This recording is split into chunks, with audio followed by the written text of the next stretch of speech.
So let me start with this typical portrayal of a time traveler's experience.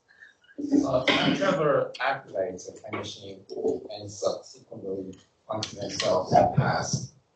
By doing this, it feels as if the time traveler brings past time back to the present, hoping that the time traveler will do something to bring about an alternative future where the time traveler came from. So this depiction of the time traveler's experience shows that we seem to be very accustomed to the idea that it feels like a past time becomes the present time again.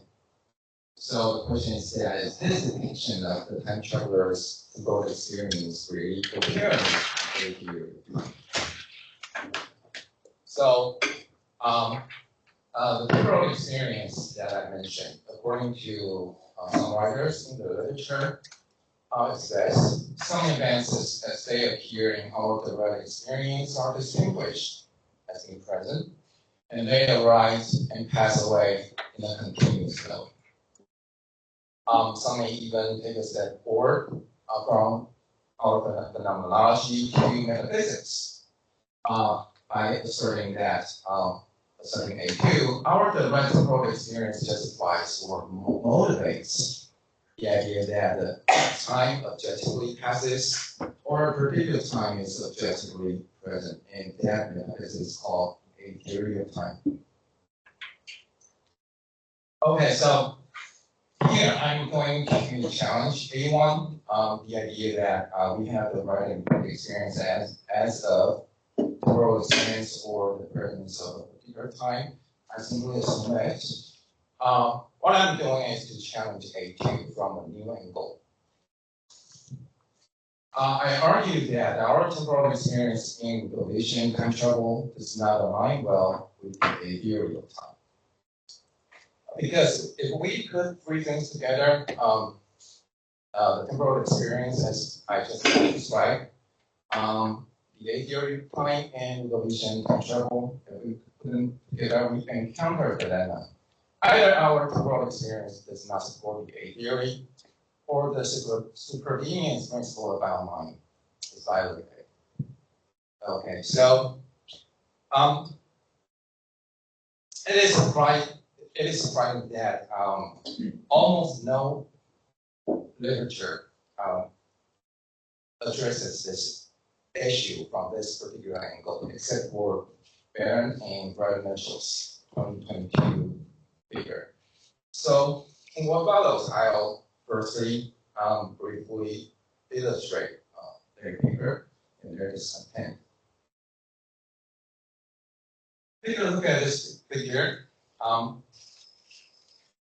The curve represents a wormhole, and the trunk represents the rest of the universe. And there's a global pivot point of co-presence across the trunk and the curve. So to speak, there's an objective pairing of the slice of the trunk with the slice of the curve. Okay, so that's and from T0 to T10 is the order of present moments. And suppose T7 is the objective present, then it looks like this. And there are two characters, Harriet and June. This is Harriet's path. She travels back in time and meets June, and talks to June, and then stay in the past. And June is just a regular person. Now, EMBM's main argument is this: there is a global convergence across both the trunk and the curve, like T5 to T5 here, and time passes upward in both the trunk and the curve. Okay, that's the first assumption. And then when T5 is objective present, for example, Harriet experiences passage as downward, whereas June's upward. Okay, the green line. So at the same time, Harriet and June both believe that time passes based on their experiences. Okay, so apparently Harriet is wrong because the passage of time proceeds in the opposite direction to Harriet's experience shows. So obviously, Harriet's passage phenomenology is not an accurate guide to the objective passage. But June is in a better position because there is no phenomenological difference between June's direct experience of passage and Harriet's. So June cannot argue for her belief from her experience alone. Argument. So in either case, phenomenology is not playing the key role that it was thought to play in supporting the existence of temporal passage. Okay, so my comments is firstly this EMBN seems to miss the point by arguing that way because the point is about whether the spotlight, I take that to represent the present moment, is brought back to a past time by time travel. The point is that it really has nothing to do with the details about what happens in the curve. Okay, it's about whether the spotlight is brought back to an earlier external time. So things outside the curve is enough to make the point. So that's a strategy. Secondly, for EMBM's argument to take off the ground, a global hyperplane of co-presence is required so that the involved stages of the two characters in two disconnected cross sections can be compared. Okay, so I think it would be fairer to and that's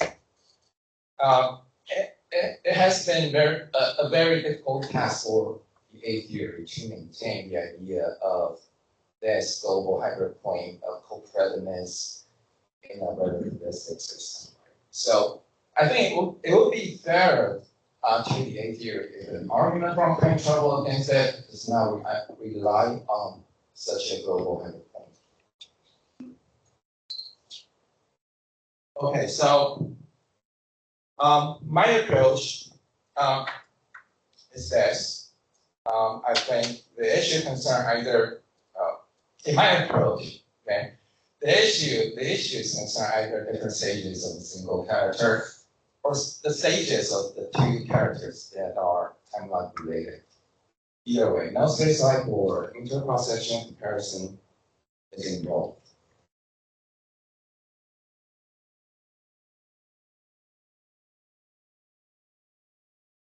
Okay, so in what follows, I use the moving spotlight theory, the moving spotlight model, just as a modeling tool without the commitment to their ontology. Okay, so the scenario is this. Let me start with this scenario of Tim and Tiffany. Tim is born in say 1980, and then Tim and Tiffany construct a time machine together. That's in the A. And Tim very well Tiffany an activates time machine in 2020. Sometime later, delta T, which represents what may happen in between Tim's arrival and departure. In the case of continuous time travel, delta T refers to a series of physical events occurring, for example, in the wormhole. In the case of this continuous time travel, delta T is empty. Okay? Now, Tim arrives at sometime 40 years ago and meets with young Tiffany. That's the arrival. And then a year later, Tim becomes Tiffany's tutor. A year later, Tim dies due to cancer. So that's the story of Tim. What about Tiffany? Well, before Tim's arrival, at the time of C, Tiffany is a kid. It's called event P. And the same during this period. And after this departure on the timeline, temporary gets to be elected as the chair of 10th commission, the basic aim of organization to protect the timeline from someone committing a second time around policy. That's into the show. Anyway. So in this scenario, there are three sequences involved: the causal, the mental, and the temporal. So the causal sequence about 10 is the ordering of the total chain of physical events concerning 10. Whatever theory of causation one may have, does not matter. What matters here is the causal ordering of physical events that constitute times personal time in those terms. Okay, so naturally, in this case, the causal sequence concerning 10 is from birth, blah, blah, blah, A, B, delta T, C, blah, blah, blah, E, Q, until death. 10. Okay. In one model, I use a partial causal sequence like A, B, C, D.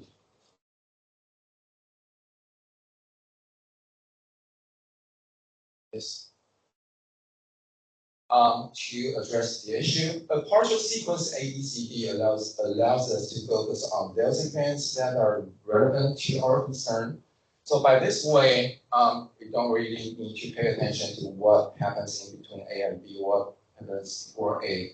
And most importantly, we don't need to care about what happens in between the departure and the arrival.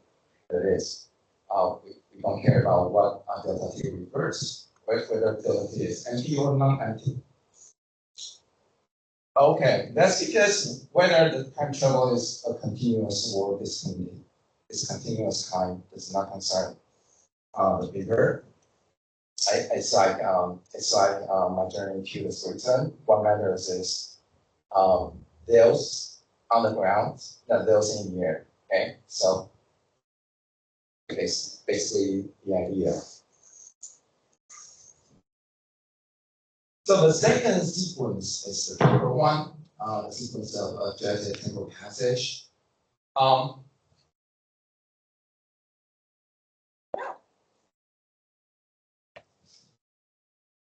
Okay, so this sequence is established by the successive location of the moving solid. Okay, so the most natural view on how this sequence is like is that it's linear according to any reasonable interpretation of the Atheory. So a partial sequence, a partial passive sequence like P, C, E, A, B, Q, P, C, E, A, B, Q, aligns with the ordering of the external time. Okay, so apparently that's that involves a partial inversion of ABCD, the causal sequence.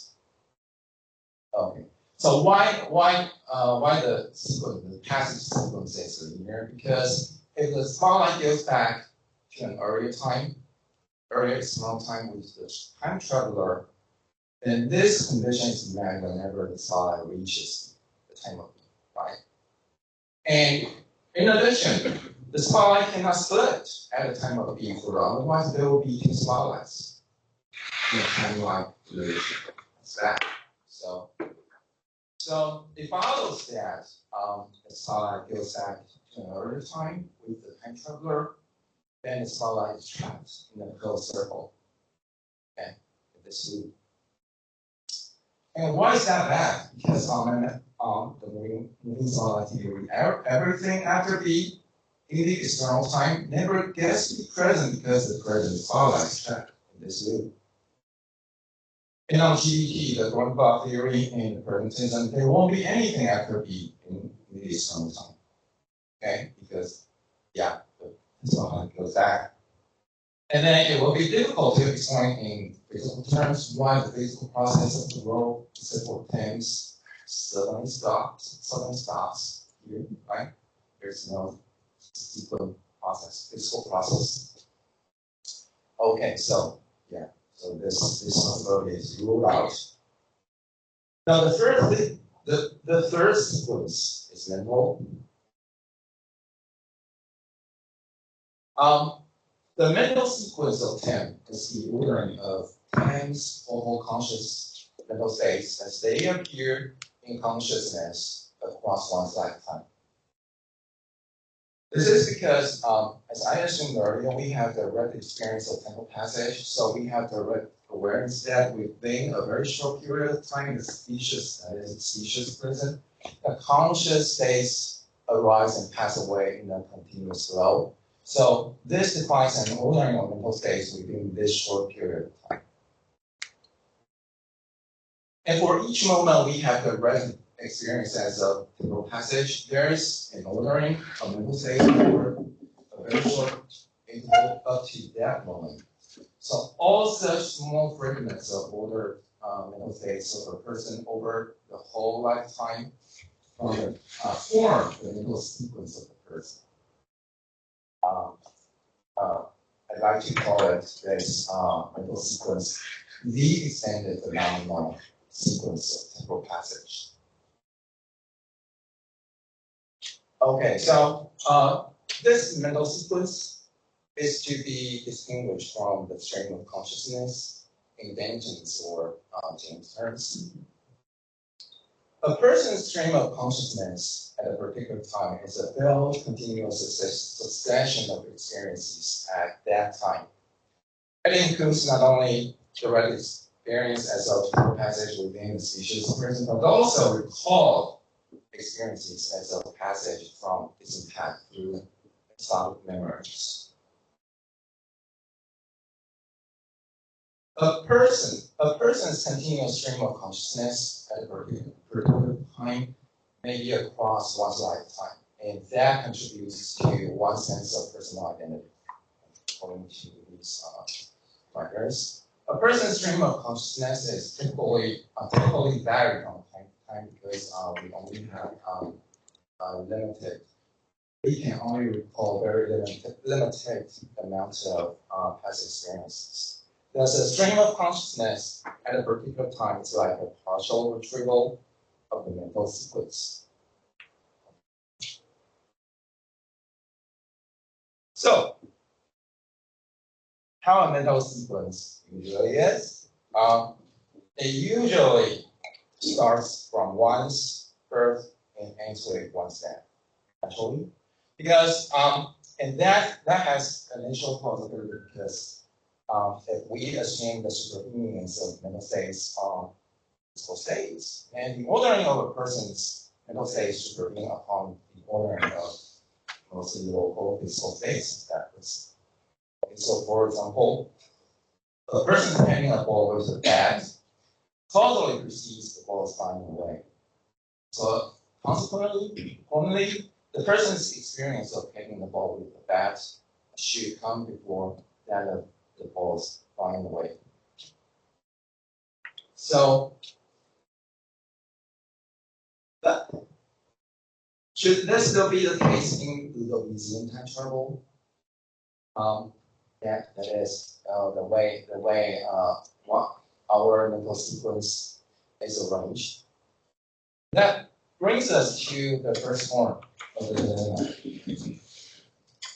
So let's suppose in Ludovician time travel, 10's mental sequence checks M's causal sequence. That is MABCD, ABCD. Before I proceed, what do I mean by tracking? Okay. In order for a person's mental states correspond to the order of the person's physical states, those mental states are about. Then the person's mental state, the person's mental sequence tracks the person's causal sequence. However, this correspondence is only superficial because there is not always and not be a perfect correspondence as in 10 states. As long as the superficial correspondence is explained by the medical physical superconvenience principle, as I illustrated earlier, a person's mental sequence tracks the person's causal sequence. Okay, so a person's mental sequence does not track the causal or passive sequence when the former is not explained by the latter. It may therefore result in a massive mismatch. So, like in this case, mental sequences MA and B and C and D does not track the passive sequence CDA, right? Because CD comes before AB in the passive sequence, but it's MA and B comes before C and D in mental sequence. Okay, so the problem. What is the problem? The problem is that if Tim's mental sequence does not track the passage sequence, then no one's experience of passage can be used to justify the idea of temporal passage or the adhere. There's a leap here from Tim's mental sequence tracking causal sequence to no one's direct experience of passage that cannot be used to justify the adhere. So why is that? Let me distinguish two kinds of cases. In case one, the spotlight has reached the temporal cube. Okay. So in this case, Tim's mental sequence is arranged this way, not because the way passage sequences, but because the way causal sequences apparently. So neither Tim's mental sequence nor any part of it really has anything to do with the temporal passage. Because the way the mental sequences is explained by causal sequence rather than passive sequence. So if Tim's mental sequence does not, well, and further because the mental sequence building blocks are individual direct experiences of passage at various times. So if Tim's mental sequence does not track Tim's causal sequence, then not any direct experience of passage tracks any part of the causal sequence. Sorry about that. Tracks any part of temporal sequence, passage sequence. What about Tiffany? You may think, well, Tiffany's experience of passage is still normal. My response to this, Tiffany's mental sequence coincides with the passage sequence. That's right. But it is so not because of how passage sequence is, but because of how the causal sequence is. How the causal sequence concerning Tiffany is. Hence, not any direct experience of passage can be used to justify the idea about how temporal passage is for Tiffany, likewise for anyone else, including him. Okay, so that's the first case.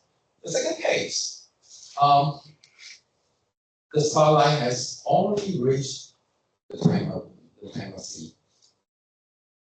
In this case, for MST, if mental state tracks the causal sequence, then since the causal sequence is already there, right? The causal sequence is already there, even though the spotlight is just still here. So the mental sequence, it follows that. So the mental sequence is also there, right? Because taking the kind of superluminous principle of the mental physical, if the causal sequence is already here, it is already a mental sequence here. But the spotlight is still here. So apparently it follows that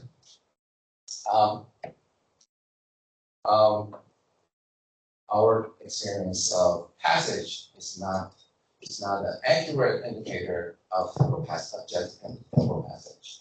And this turns out to be a version of the present problem. Okay. What about GT presentism? When C is present, neither do D, A, and B exist.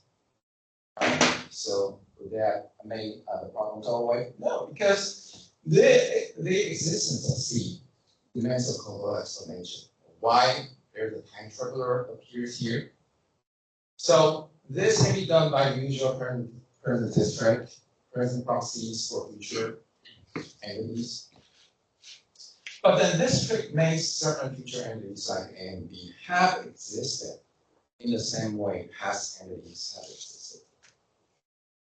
Consequently, Tim has had passage experience about A and B while the spotlight has not yet reached A or B. So the same problem arises. Okay, so yeah, that's the first form of the dilemma. That the fact that the assumption that Tim's mental sequence does not track the passage sequence implies that our direct experience of temporal passage cannot be used just like the Atheory or the idea of about the objective passage. Now here is the second horn of the dilemma. You may think, well, in order to say the Atheory, or say the argument from experience or the Atheory, we may assert that Tim's mental sequence tracks temporal passage, tracks the passage sequence instead of causal sequence, in the way that how mental sequences is explained by the sequence of temporal passage. So in this case, Tim's mental sequence is like this. It's from NC, MB, and death, and birth, and A, and B. Okay? In the linear way. Okay. So what's the problem? Well, there's apparently, yes, the problem is obvious. There's a break between and death and birth. And that Tim's mental sequence is divided into two disjointed segments. And why?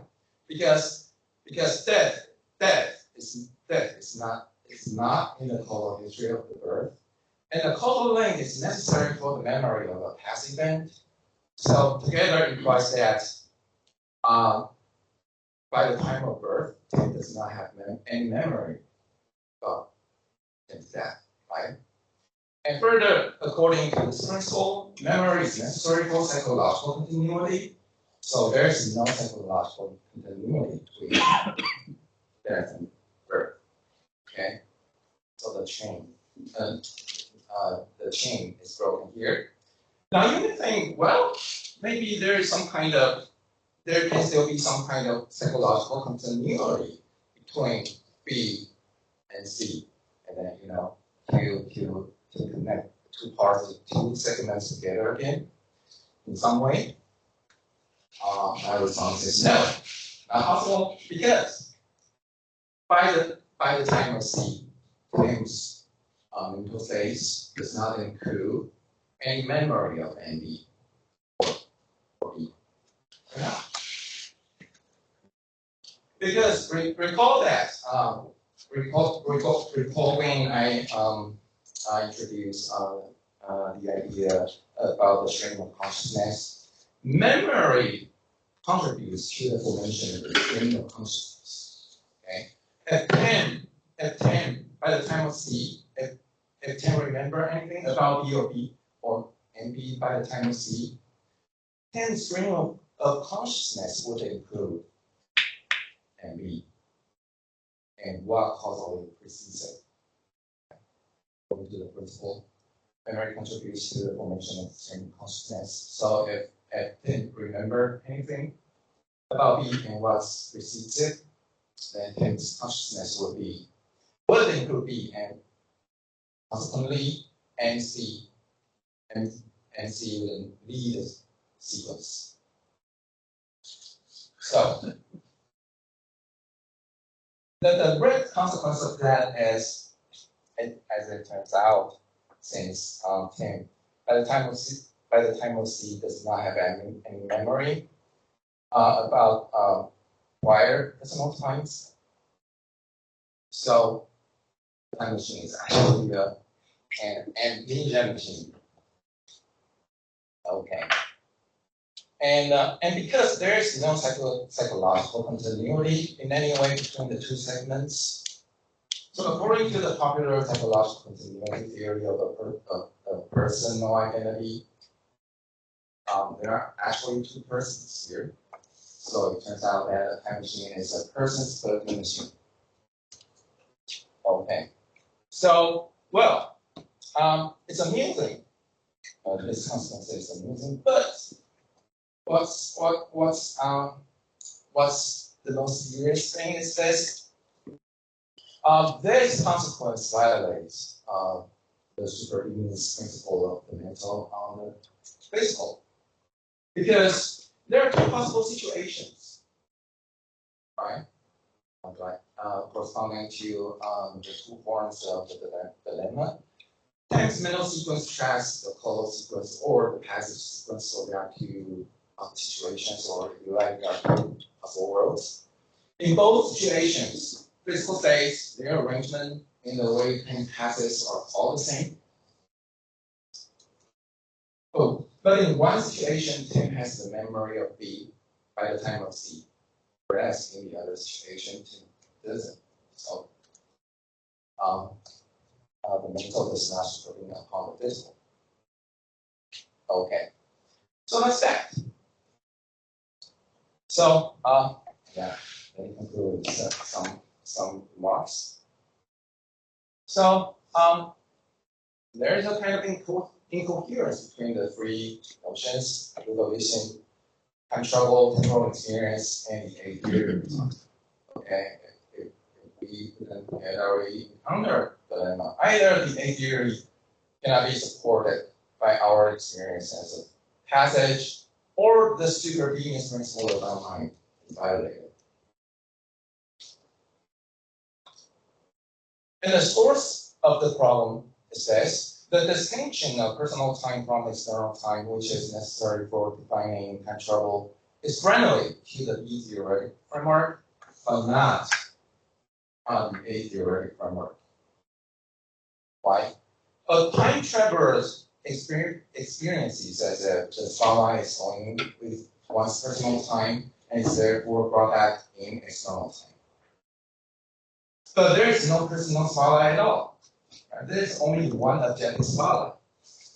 Hence, the backward time traveler's causal sequence, which constitutes one's personal time, and the passive sequence, which aligns with the external time, have to come apart.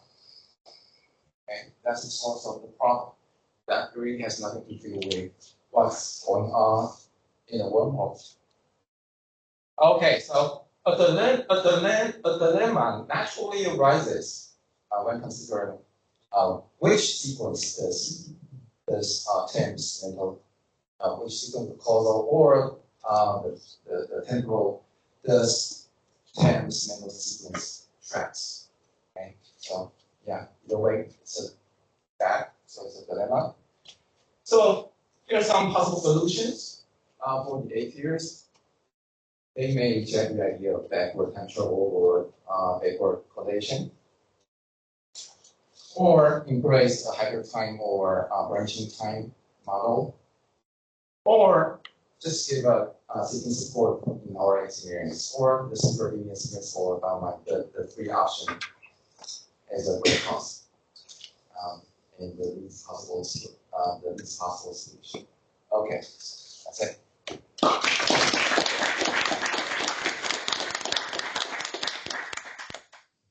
So we have plenty of time for.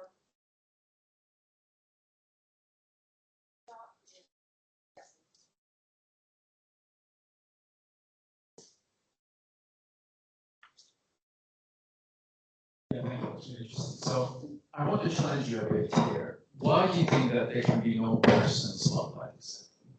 So the classical formulation of the movement spotlight says that there's only an objective one, but the classical formulation doesn't take time travel into consideration. So why do you think that there cannot be a tweaked version that takes it into consideration and says that there can be a personal spotlight that deviates from the objective spotlight keeps going on forward as usual, and then there's a personal spotlight that deviates from it. And then we're going to say that the argument of experience is still can still work in this case. For example, just to give an analogy, like I have my sensations in my arm, and I can use this experience of these sensations to say that I have an arm. Some cases, people with phantom limb syndrome, they have amputated arms, but they still have these sensations. But in their case, their experience, they cannot argue from their experiences to say that they have an arm. So for me, it's kind of similar here. So we have the regular case, time moving forward, no time travel, no backward time travel. And we can say from experience that we have an objective presentness or spotlight. And then there's the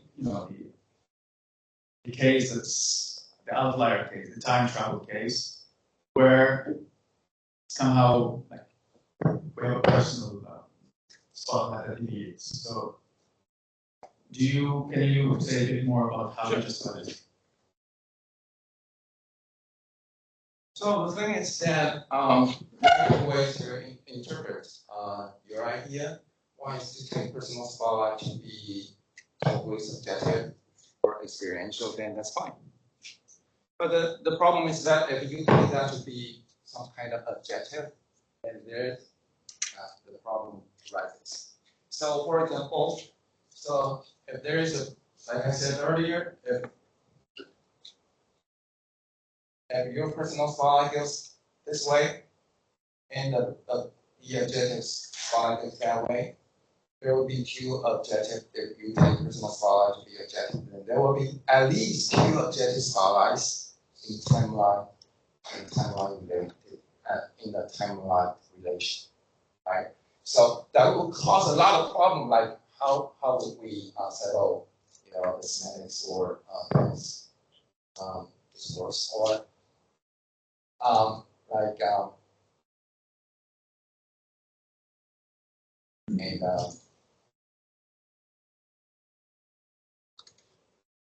that basically it. Yeah, sure. My point is, if you take one subjective, then instead of two objectives, then you can still the third solution is no longer a problem, because we can still seek support throughout experience, even in the time travel case, because we do not say that we have two objectives. It's not a problematic case anymore, just a subjective spotlight, and the objective spotlight is still going on. And we can still use the experience argument for the regular case, even though we have an outlier case that deviates from it. Similar to how we say, like, we have an experience with a limb, but we have outlier cases where there's no it's a phantom limb. The experience is not vertical. But then the point will be the problem will be what's the point of that? Because we want our experience to track the objective passive, right? So if in that case, our personal spotlight experience or personal spotlight does not track the objective spotlight, then what's the point for having that? And we have a finger on this first today. Maybe I take the microphone and pause it back. Yeah. Okay, since we had No, sorry. Sorry. This thing replaces my hand. Great talk. So that's the one thing I think that the Atheories might do. There's a cool paper by Juliana about multiple objective spotlights, in which he considers the possibility of multiple objective spotlights of passage and deals with the issues that might arise. It's very amusing, because you can imagine if you get enough of them, eventually the whole universe is saturated with nothing spotlight, so the view collapses into string theory, but suppose it doesn't do that and they're distinct. He's kind of quite happy with them being time-like separated, because time-like separation and whatever the objective fundamental blah blah blah is that the spotlight gives come out as sort of separate sorts of features. So that might be a way to somewhere to start in trying to reinforce this idea that you can't have multiple things. Yeah. Well, very good. I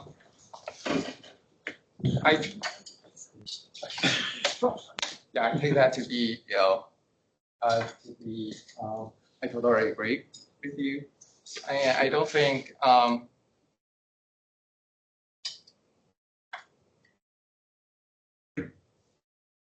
yeah, and I think that would be,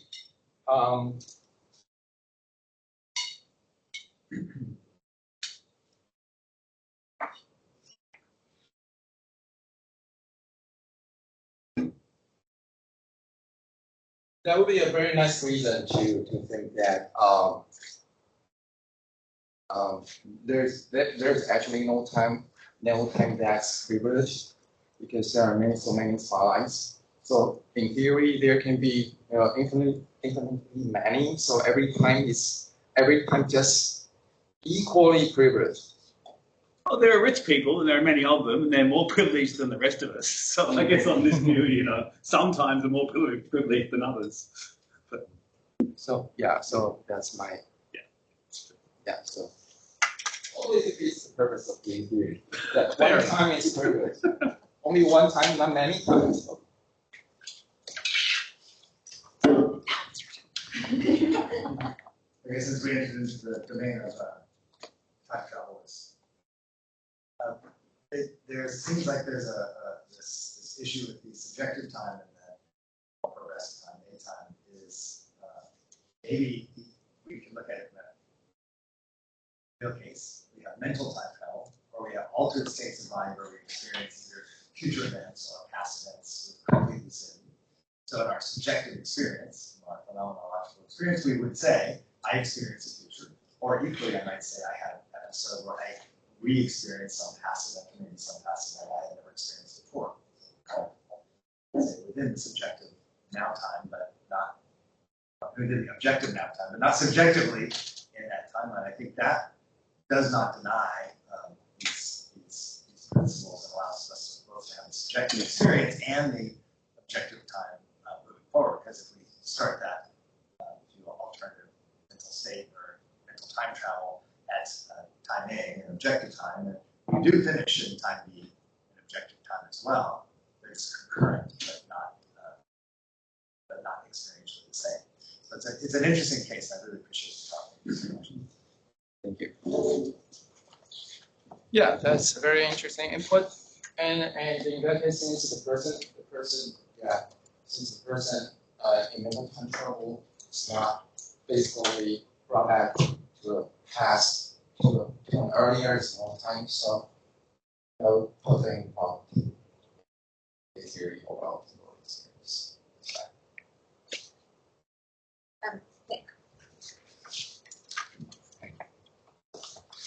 Yeah, thanks.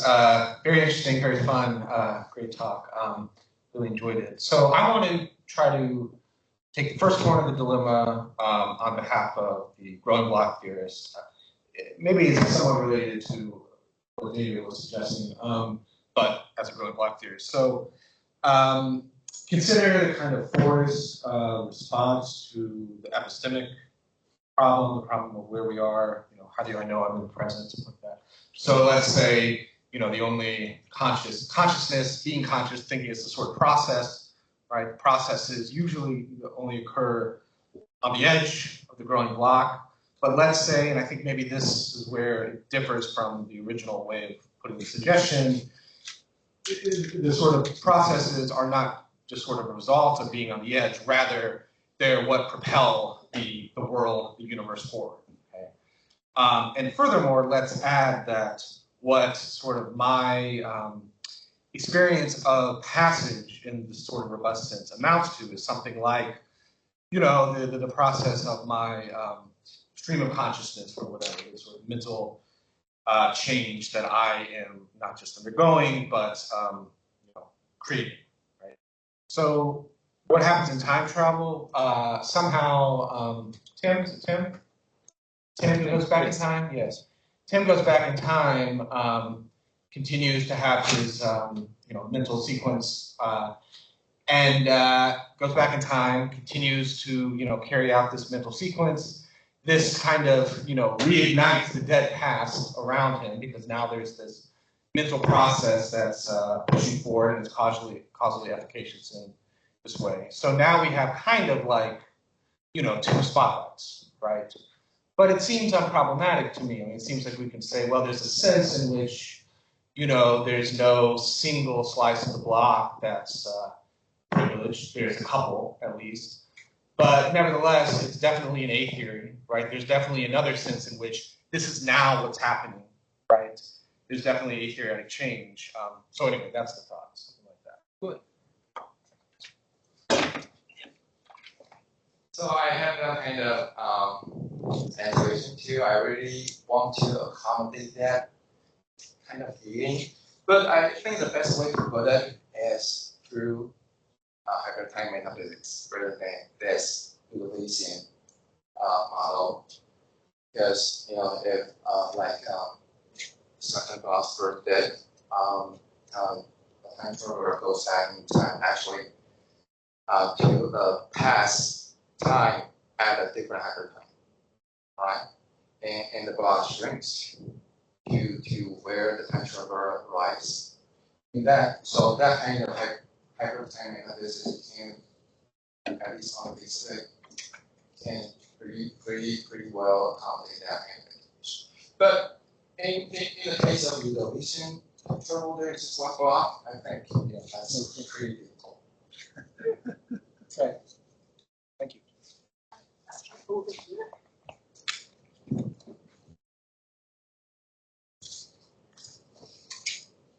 Yeah, thank you. Very yeah, maybe I got this wrong. No, so sorry.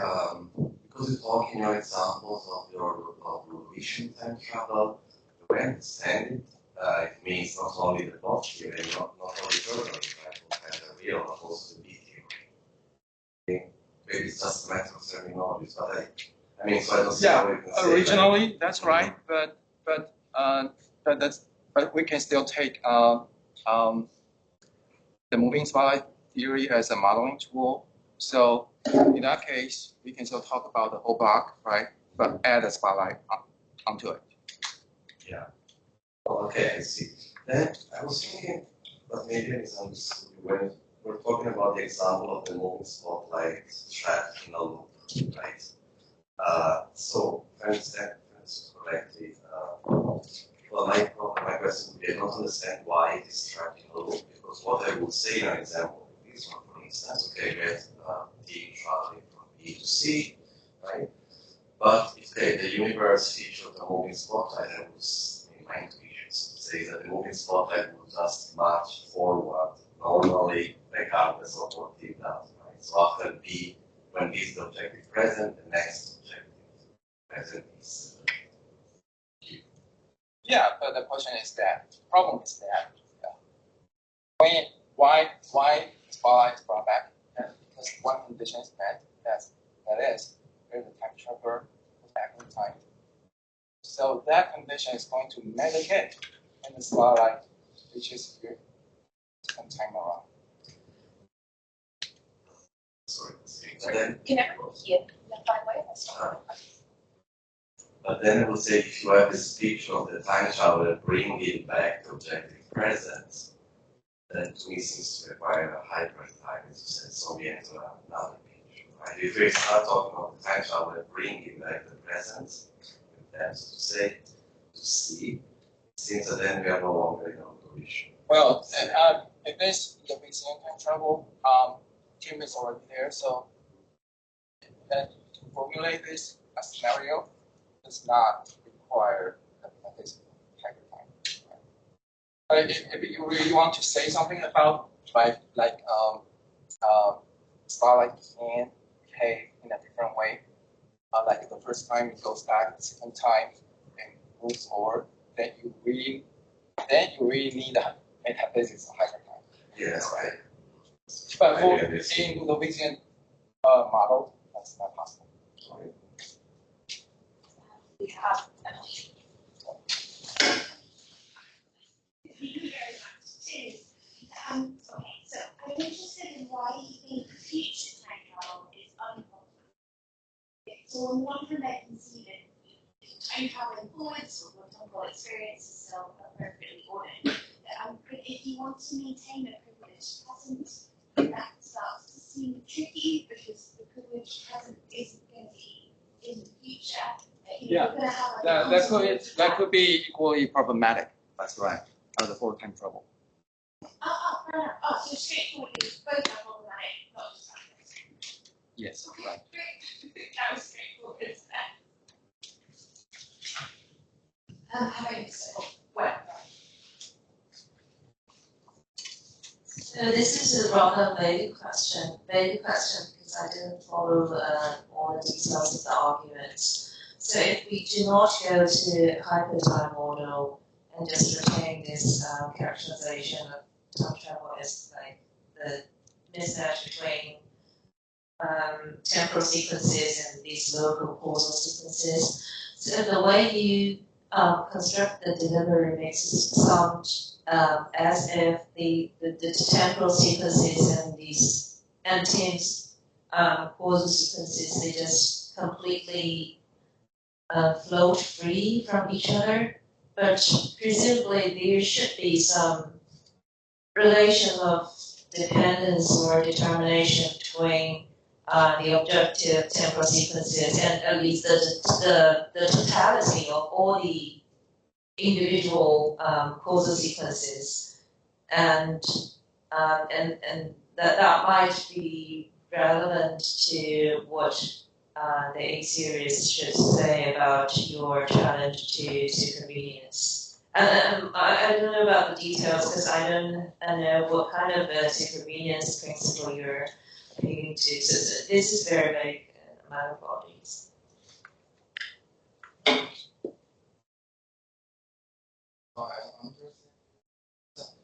So the idea is that, so point taken, temporal passage, the way temporal passages should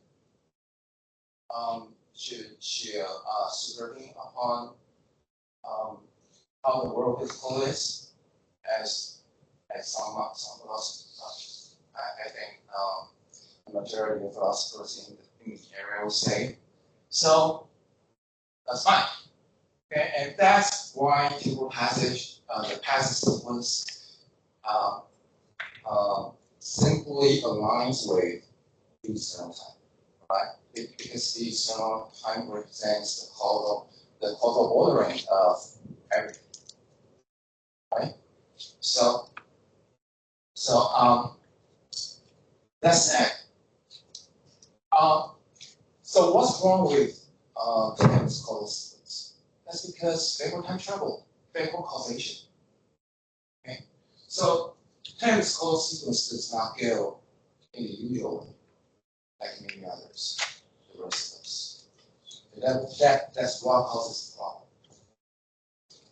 So in that case, so since Tim's causal sequence goes the other way, so Tim's causal sequence has to come apart from passage, the temporal passage.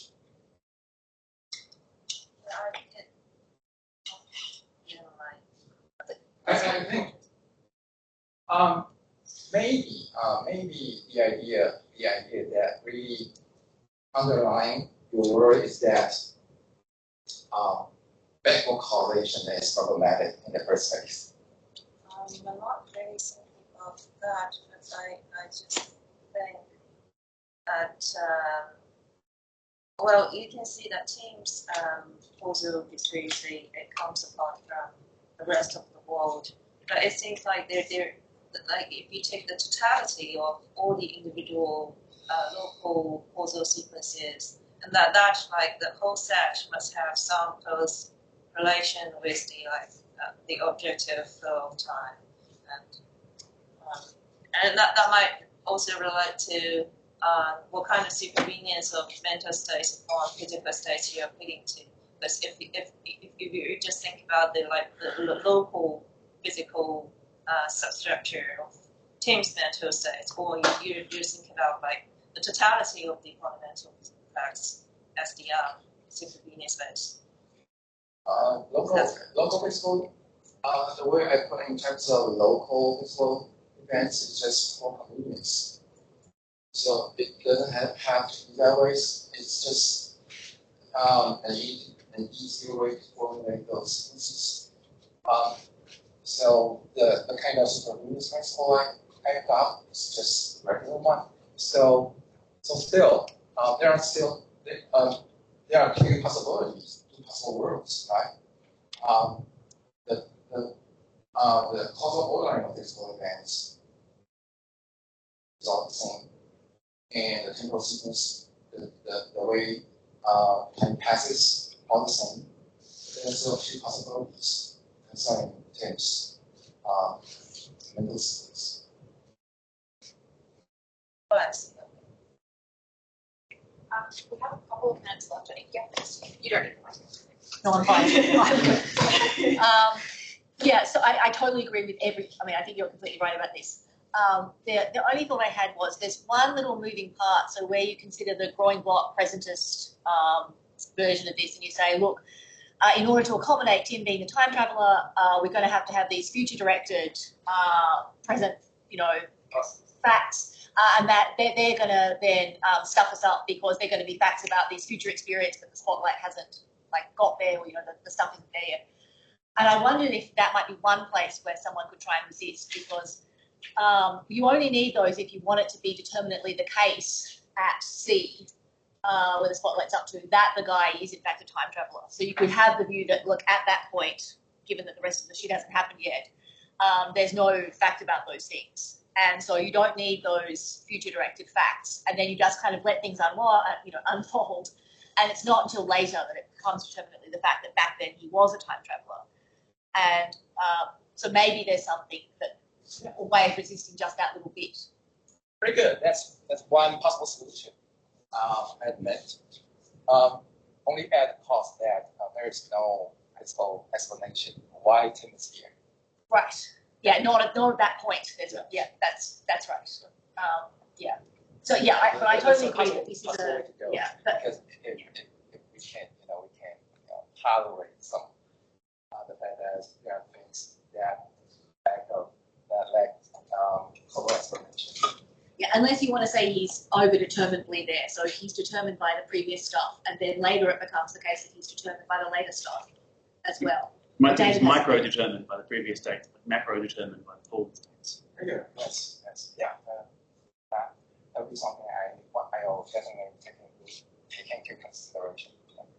I think your thought that this is a weird and unstable package of views is totally, and it does show that if you had that package, you'd be mad to think that to hitch your wagon to the idea that experience, tells you anything. Absolutely right. Okay, cool. Yeah, I think yes. So just a Matthew thing. In the case of future time travel, we might consider if delta t approaches normal time. Future, that there's an edge case where having the problem of the future is not the same as the problem of the past space. Because if delta t is equal to t in time travel, which doesn't seem like time traveling, but mathematically we can put that together. Then as you reach that limit of that, there's some different asymmetry between travel forward and travel past in that case. Yeah. Super quick reply. Sorry. Depends on what kind of time travel, continuous or discontinuous, we're going to have. So if it's sorry about that. If it's a time travel through a wormhole,